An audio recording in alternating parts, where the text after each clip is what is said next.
By 18, you've already spent 93% of the time you're ever going to spend with your kids. By the time they turn 18.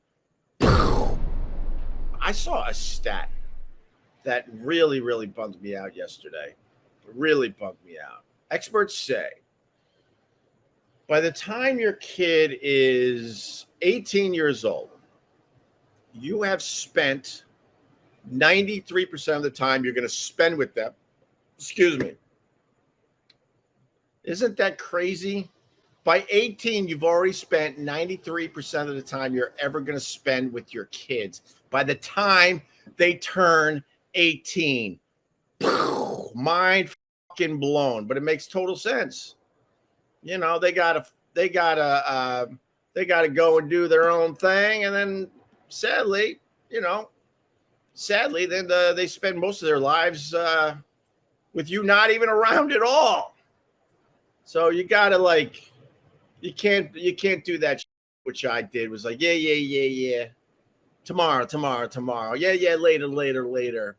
Man, if they want to spend time with you, you drop everything. 93% cats in the cradle type of stuff, dude. That stupid Harry Chapin song, Cats in the Cradle with the Silver Spoon. When you're coming home, son, I don't know when. No, it starts with dad, right? And then the son does the flipperoo on his dad. That was just a cute song. Growing up on Long Island, Harry Chapin had some Long Island roots. I'm like, this Cats in the Cradle is a nice little ditty. That song is brutal as soon as you become a father. Brutal. That song speaks to you. Absolutely speaks to you.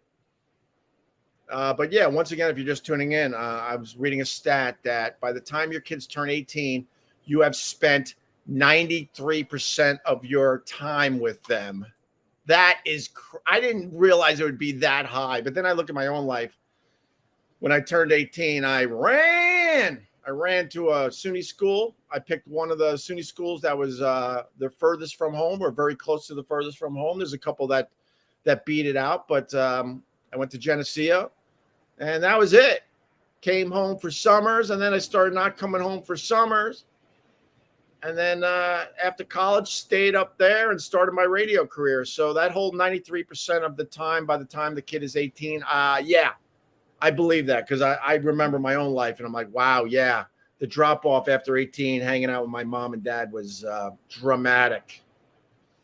And then you had doing this radio thing where you got to, move every 3 years. Oh my God, I barely saw them. There were a couple of years I don't think I saw them at all. And you couldn't keep in touch really because we had the phone calls. It was $1 a minute or whatever the hell it was back in the day.